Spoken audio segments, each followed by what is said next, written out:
langkah yang diambil adalah risk gitu loh.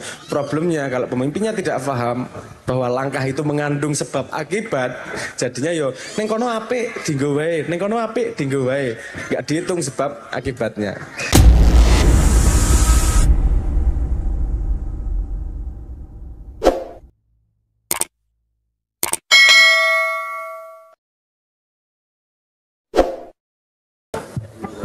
Cek satu.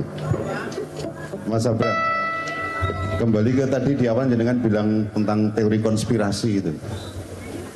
Nah, sekarang kita masuk ke yang situasi lebih umum pendidikan di Indonesia gitu kan. Tadi sore muncul istilah itu dan juga di tulisan Pak Toto itu. Pendidikan itu sudah masuk ke ranah industri. Gitu ya, masuk ke ranah industri. Terus akhirnya diseragam ke kabeh. Satu guru 40 murid. Kira-kira bener nggak kalau ada yang mengatakan ini jane konspirasi loh ini. Mau menciptakan generasi Indonesia sing tadi nggak kreatif, nggak mandiri, nggak bernalar kritis, nggak ini nggak itu gitu. Jadi di setting Indonesia itu di pasar, di pegawai baik. Jangan sampai Indonesia itu maju lalu orang-orangnya, anak-anaknya menjadi penemu-penemu gitu. Itu kira-kira konspirasi atau enggak itu? Enggak. Saya mencoba menjawab objektif ya. Menurut saya itu kalau ngomong mungkin ya mungkin aja. Tapi menurut saya kok yo nggak ada orang secanggih itu untuk mau segitunya gitu loh. Karena memang kita yang bilang Pak Toto. Ya aku itu saya ngomong dilihat dari sudut pandang itu juga bisa kalau melihat dari efeknya. Kalau melihat dari sebabnya, akarnya kan kita sudah ngadopsi pendidikan. Kita ngadopsi dari Perancis yang ngadopsi dari Bavaria. Pendidikan di Bavaria itu dibuat ketika sukunya, ketika daerahnya itu sudah kekurangan tentara. Jadi dia butuh cepat bikin tentara. Jadi dia bikin sekolahan dengan cara pendidikan kayak gini nih. Satu, banyak. Sekolahnya didesain untuk membuat orang cepat, cukup pintar untuk mengikuti perintah, tapi tidak terlalu pintar untuk bisa melawan perintah atasannya. Memang desainnya, memang pegawai. Memang desainnya seperti itu waktu itu untuk perang. Tapi terus revolusi industri Prancis diadopsi, kita ikut mengadopsi copy paste dan seterusnya lah. Dan ini mungkin efek yang kalau mau ngomong konspirasi, saya nggak ngomong konspirasi siapa, tapi mungkin bisa efek sebab akibat dari keadaan yang memang kita miliki. Sekarang lihat situasinya, saya pengen objektif.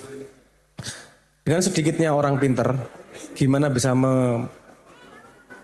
meminterkan sebanyak orang secepat-cepatnya?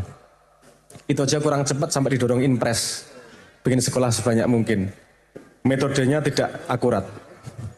Metodenya tidak bagus tapi wis lah, sing penting ora goblok-goblok amat.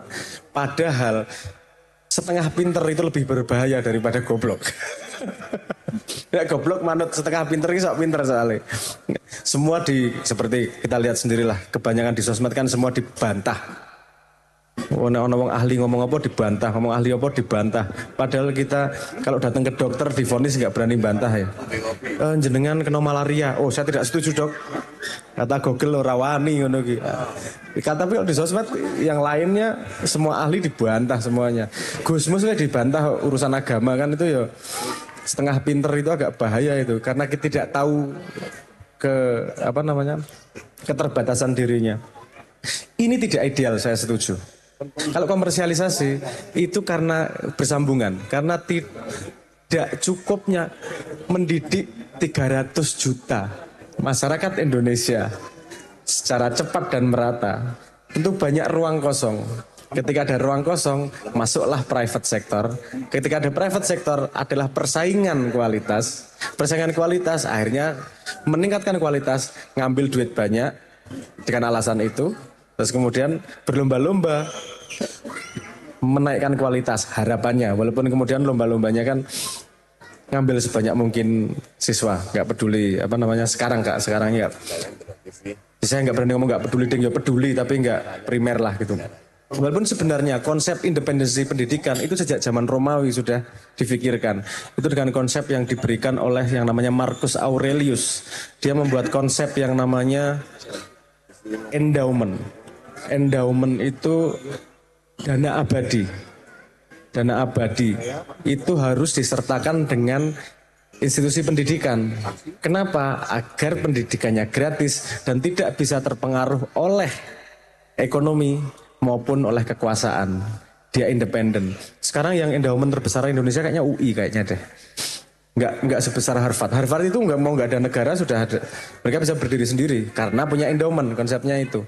Agar pendidikan, kenapa pendidikan perlu ada endowment? Karena mereka adalah tonggak dari peradaban. Dia yang jadi check and balance ketika ekonomi tidak benar, ketika politik tidak benar, ketika yang lain tidak benar. Sehingga dalam institusi pendidikan ada yang namanya profesor. Profesor itu tugasnya adalah profes. Dia tidak bisa dipecat oleh siapapun ketika dia berani menjalankan tugasnya. Tugasnya adalah menyampaikan secara 100% dari sudut pandang ilmu yang dia miliki. That's it. Dia jadi tonggak sudut pandang, sudut pandang dari sebuah peradaban. Intinya fungsinya seperti itu tadinya. Nah tapi terus kemudian jadi kayak gini, iki ya salah kedaden. Karena Indonesia ini gede banget, susah handle-nya. Kalau negaranya segede Swiss, segede Finland, itu simple. Yo nggak ngomong simple ya, tapi tidak sesusah.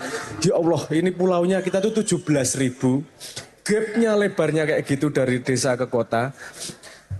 Jadi menurut saya ada risk yang diambil dengan pendidikan yang seragam. Mungkin ini tidak cocok untuk semua orang, tapi harapannya yang cocok bisa naik cepat sehingga bisa mengangkat yang tidak cocok. Itu resiko langkah langkah kepemimpinan. Harapannya pemimpin tuh paham tentang itu sehingga dia tahu langkah yang diambil adalah risk gitu loh. Problemnya kalau pemimpinnya tidak paham bahwa langkah itu mengandung sebab akibat, jadinya yo neng kono apik dinggo wae, neng kono apik dinggo wae, enggak dihitung sebab akibatnya. Jadi menurut saya kenapa muncul salam? Karena tidak ada kekosongan dalam sebuah konsep yang perlu diisi kan gitu. Ada ketidakseimbangan yang perlu diisi. Terus pertanyaan berikutnya, kenapa salam kalau bagus salam, kenapa tidak dikomersialisasi sehingga besar memperbaiki orang semakin banyak? Ya karena memang jalurnya beda, nggak seperti itu. Kita butuh checks and balance memang pada banyak situasi. Saya memandang dunia tidak terlalu sinis. Maksudnya tidak jono wong niat jahat apa gitu. Saya selalu memandangnya agak ini sebab akibat dari satu dan lain hal kok pasti. Karena konspirasi itu sangat tidak mudah. Ora sah akeh-akeh. Wong telu konspirasi kuwi bocor kok. Nek ra saling mengkhianati satu sama lain kok. Rasa wong 10, rasa wong puluhan atusan. Wong telu Itu sangat susah. Artinya ini sebenarnya sebab akibat yang kita bangun sendiri karena keadaan kita. Mecahkannya sebenarnya tidak mudah juga karena gini, sorry ya kita agak dolan sedikit. Kalau pemimpinnya visioner dan tahu sebab akibatnya, pasti tidak populis. Tidak populis, tidak disenangi sama rakyatnya. Rakyatnya punya pandangan umum yang baik seperti apa? Majority always wrong, selalu salah. Minority jarang benar. Memang seperti itu, statistiknya memang seperti itu. Karena pemimpin itu kudu pinter, bisa melihat apa yang orang lain tidak bisa lihat. Dia jarak pandangnya itu harus jauh. Minimal jarak pandang presiden itu 25 tahun ke depan. Minimal. Dan kita ya semoga presiden yang sekarang 25 tahun ke depan ya. Enggak seperti ya.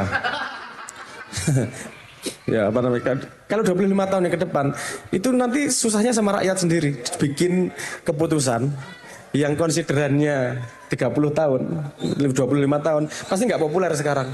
Ngapain kayak gitu, nggak jelas, ini aja loh yang di depan mata lo sekto raono wong nandur saiki langsung panen ki raono.